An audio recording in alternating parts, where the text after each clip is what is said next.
Hey everybody, here to talk about emotions today. Emotions.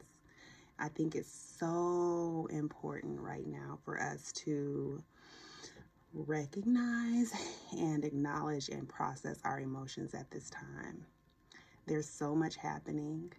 A lot of us are in survival mode or in complete work mode and trying to help ourselves and others.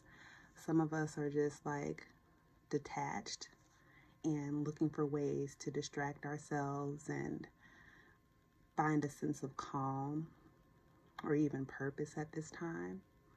And I think it's all valid. We're dealing with some really heavy stuff. This is a very serious time. And for me as a sensitive person, I'm always thinking about emotions, right? I'm always picking up on other people's emotions, my own emotions, and wanting to process them in a way that's helpful and healthy. And so I just encourage you all to do the same in the best way that you know how. And I'm really curious about the little people in your life, how they're doing, what they're saying, how they're processing emotions. The little person in my life, my daughter, she's 3 and was in preschool every day, and a lot has changed with that. And so I asked her how she was doing, how she was feeling about her friends. And she told me her friends were lost. And I asked her another day, and she said, my friends are lost in a cave. And so I just took that very seriously, and both times just affirmed for her and tried to reframe her thinking that your friends are safe. Your friends are safe, and they're at home with their families.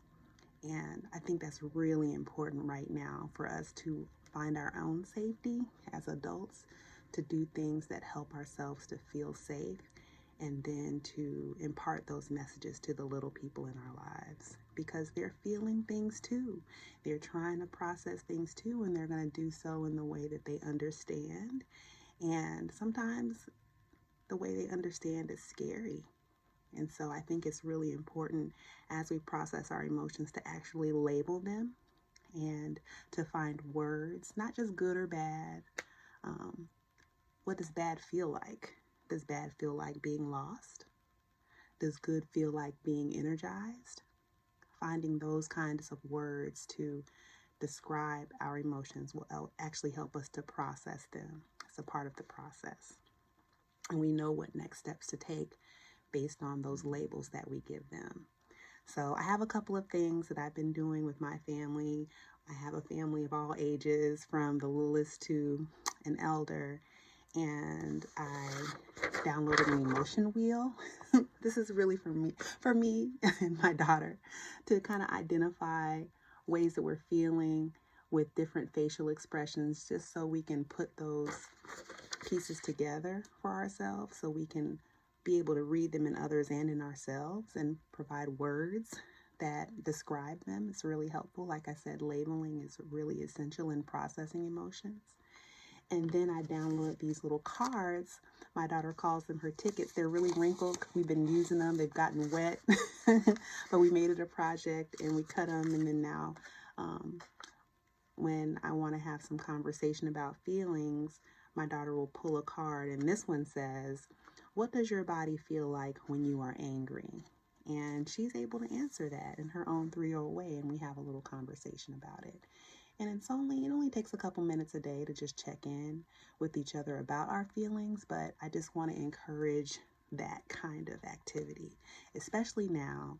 It's one that we can take into our days after we're through this experience, because we absolutely will get through it.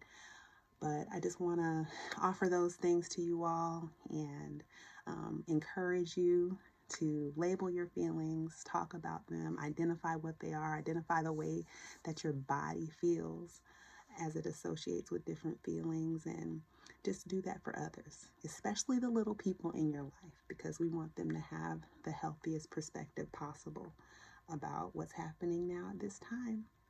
All right. Love you guys. Bye.